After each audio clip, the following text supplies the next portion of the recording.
तर सध्या आषाढाचा महिना सुरू आहे आणि आखाड तळताना वातड, चिवट, चिकट, कडक तुमचा सुद्धा हा पदार्थ होत असेल ना, फक्त इथं सांगितलेला एक पदार्थ घालायचा, मस्त असा खुसखुशीत तुमचा सुद्धा पदार्थ पहिल्याच प्रयत्नात तयार होईल. तर मग चला जास्त वेळ न वाया घालविता लगेच आपण आजच्या रेसिपीला सुरुवात करूया. सुरुवात आपण गुळाचं पाणी कसं करायचं ते पाहूया. तर त्यासाठी एका पातेल्यामध्ये पाऊण वाटी गुळ आपल्याला घ्यायचा आहे. ज्या वाटीने आपण पिठं मोजतो त्या वाटीने जर का तुम्ही 2 वाटी पिठं घेत असाल तर बरोबर पाऊण वाटी गुळ आपल्याला घ्यायचा आहे. तुम्हाला जर का थोडंसं जास्त गोड आवडत असेल तर ह्यामध्ये तुम्ही 1 वाटी गुळसुद्धा वापरू शकता. ज्या वाटीने आपण पिठं मोजले त्या वाटीने बरोबर 1 वाटी ह्यामध्ये पाणी घालायचं. गुळाच्या वाटीने आपण ह्यामध्ये 1.5 वाटी पाणी घातलं. व्यवस्थित एकत्र करत गुळाचं पाणी आपल्याला तयार करायचं आहे. एक 5 ते 7 मिनटं सतत हलवल्यावरती व्यवस्थित गुळ आपला विरघळला गेला. लगेचच हे सध्यासाठी गुळाचं पाणी तयार केलंय ते आपण बाजूला ठेवूया. आता एका थाळीमध्ये 1 वाटी बाजरीचं पीठ घ्यायचंय. बाजरीचं पीठ वापरल्यामुळे एकतर काय होतं, मस्त खुसखुशीत कापण्या तयार होतात. बरेच जण नुसतं गव्हाचं पीठ वापरून कापण्या तयार करतात, पण त्यामुळे काय होतं, बऱ्याच जणांच्या वातड, चिकट किंवा मऊसूत सुद्धा कापण्या तयार होतात. त्यामुळे जेवढं आपण गव्हाचं पीठ घेतो त्याचबरोबरीनं 1 वाटी आपल्याला बाजरीचं पीठ घालायचंय. नंतर यामध्ये 1 वाटी गव्हाचं पीठ घालायचं. 2 चमचे पांढरे तीळ, तीळ जर का वापरायचे नसतील तर 1 ते 2 चमचे खसखस सुद्धा तुम्ही ह्यामध्ये वापरू शकता आणि पाव चमचा वेलची पूड घालायची. घातलेले सुके जिन्नस व्यवस्थित पिठांमध्ये मिक्स करून घ्यायचे. आता ह्यामध्ये जे आपण गुळाचं पाणी केलं ते थोडं थोडं घालायचं.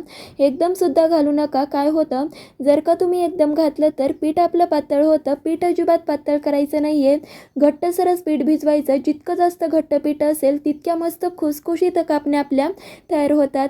पिठाच्या क्वालिटीवरती गुळाचं पाण्याचं प्रमाण थोडंसं इकडं तिकडं होऊ शकतं. त्यामुळे थोडं थोडं पाणी घालत व्यवस्थित घट्टसर पीठ आपल्याला भिजवून घ्यायचं आहे. आता इथं सुरुवातीला मी पाऊण वाटी पाणी घातलं होतं, पुन्हा थोडंसं कमी वाटत होतं. त्यामुळे एक साधारणतः अर्धा वाटी पाणी घालून व्यवस्थित एकत्र करत घट्टसरच पीठ आपल्याला भिजवून घ्यायचं आहे.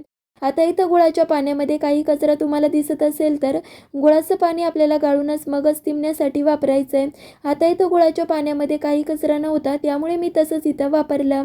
आता इथं तुम्हाला दिसत असेल घट्टसर मी पीठ भिजवून घेतलं. जे आपण गुळाचं पाणी तयार केलं त्यापैकी फक्त अर्धा वाटी पाणी उरलं. पिठाच्या क्वालिटीवरती थोडंसं गुळाच्या पाण्याचं प्रमाण इकडं तिकडं होऊ शकतं. व्यवस्थित गोडीला कापण्या तयार होतात, त्यामुळे चिंता करायचं काहीच कारण नाही आहे. तुम्हाला जर का थोडंसं पीठ वाढवायचं असेल तर ह्यामध्ये तुम्ही आणखी पीठ घालून जे गुळाचं पाणी उरलं होतं ते सुद्धा इथं तुम्ही वापरू शकता. आता इथं पाहू शकताय 2 उंडे आपले तयार झाले. लगेचच लाटायला घेऊया. तर त्यासाठी सुरुवातीला काय करायचं आहे, उंडा हातावरती एकसारखा करायचा आहे. सुकं गव्हाचं पीठ पोळपाटावरती तर आधीच भुरभुरून घेतलं. आता इथं उंडा मध्यभागी ठेवायचा. थोडंसं सुकं गव्हाचं पीठ वरून सुद्धा भुरभुरून घ्यायचं. म्हणजे काय होतं, लोटाळण्याला सुद्धा पीठ काही चिटकत नाही. आता इथे दाखवल्याप्रमाणे हलक्या हाताने पोळी आपल्याला लाटून घ्यायची. एकदम सुद्धा जोर देऊन तुम्ही ही लाटून घेऊ नका. एकतर काय होतं, ह्यामध्ये आपण गुळाचं पाणी वापरलंय. गोड असल्यामुळे लवकर लोटाळण्याला चिटकू शकतं. त्यामुळे दाखवल्या पद्धतीने हलक्या हाताने पोळी आपल्याला लाटून घ्यायची. पोळी कशी लाटायची तर ना जास्त जाड ना जास्त पातळ. जर का पातळ केली तर कडक कापण्या होतील आणि जर का खूप जर जाड लाटली तर कापण्या आपल्या मऊसूसुद्धा तयार होतात. तर इथं पाहू शकताय अशा पद्धतीने मध्यम जाडीची पोळी आपल्याला लाटून घ्यायची. लगेचच कापण्या कट करायच्या. कापणीच्या आकारामध्ये ह्या कापण्या मी कट करतीये. तुम्हाला जर का चौकोनी शेपमध्ये कापण्या कट करायच्या असतील तरी सुद्धा चालू शकतं. मोठ्या छोट्या कशा कापण्या करायच्या त्या पद्धतीने तुम्ही कापण्या कट करू शकता. एकदा का कापण्या आपल्या कट झाल्यावरती लगेचच तळायला घ्यायच्या आहेत. जर का कापण्या अशा खूप वेळ ठेवल्यात ना तर एकतर काय होतं, वरून त्या सुकल्यासारख्या तयार होतात आणि तळून झाल्यावरती कडकसुद्धा आपल्या कापण्या तयार होतात. तर इथं पाहू शकताय मस्त अशा कापण्या मी कट केल्यात. लगेचच कशा तळायच्या ते पाहूया. तर कापण्या तळता वेळेस तेलाचं टेम्परेचर योग्य असणं पण खूप गरजेचं आहे बरं का.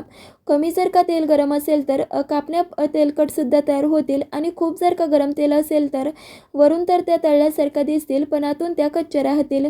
तर इथं पाहू शकताय मध्यम असं तेल मी गरम केलं. गॅसची आच मंद ठेवायची. नंतर ज्या आपण कापण्या केल्या ते एक एक सोडायच्या आणि मिडियम टू हाईटवरती व्यवस्थित आपल्याला कापण्या तळून घ्यायच्या आहेत. मंद आचेवरती सुद्धा तळू नका. मंद आच ठेवली तर त्यामुळे सुद्धा कापण्या तेलकट होतील आणि एकदम जर का फुल आचेवरती तळल्या तर वरून त्या पटकन तळल्या जातील आणि आतून कच्च्या राहतील. कापण्या जेवढ्या तेलामध्ये बसतील तेवढ्या मी सोडून घेतल्यात. थोड्याशा कापण्या तेलामध्ये सेट होऊ द्यायच्या आणि नंतर सतत हलवत आपल्याला ह्या कापण्या तळून घ्यायच्या आहेत. तर इथे तुम्हाला दिसत असेल कापण्या घालून झाल्यापासून एक 5 ते 7 मिनिटात व्यवस्थित कापण्या आपल्या तळून झाल्यात. पूर्णपणे कापण्यातलं तेल निथळायचं आणि एका बाउलमध्ये काढून घ्यायचं. तुम्हाला इथं आवाज तर राहिलाच असेल. ह्यापेक्षाही खूपही डार्क रंगावरती कापण्या तळू नका. जसजसा वेळ जाईल तसतसा आपोआपच कापण्याचा रंग हलकासा डार्क दिसायला लागतो. ह्यामध्ये गूळ वापरला आहे त्यामुळे अशाच रंगावरती कापण्या आपल्याला काढून घ्यायच्या आहेत. अशाच पद्धतीने सगळ्या कापण्या मी तळून घेते. सगळ्या कापण्या तळून झाल्यावरती तुम्हाला दाखवते. तर चला, सगळ्या कापण्या मी तळून घेतल्यात. मस्त अशा खुसखुशीत वातड चिवट चिकट कडक न होणाऱ्या खुसखुशीत आपल्या बाजरीच्या पिठाच्या आणि गव्हाच्या पिठाच्या कापण्या तयार झाल्या.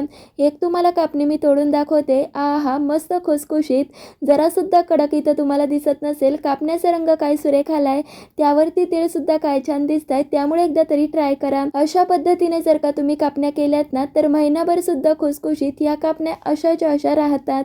त्यामुळे अशा पद्धतीने एकदा ट्राय करा. कशा वाटल्या कमेंटमध्ये सांगा. तुमच्याकडे कशा पद्धतीने कापण्या केल्या जातात ते सुद्धा माझ्याबरोबर शेअर करा. अजूनही सबस्क्राईब केलं नसेल तर नक्की सबस्क्राईब करा. तर मग चला, पुन्हा भेटूयात अशाच एका रेसिपी बरोबर. तोपर्यंत धन्यवाद.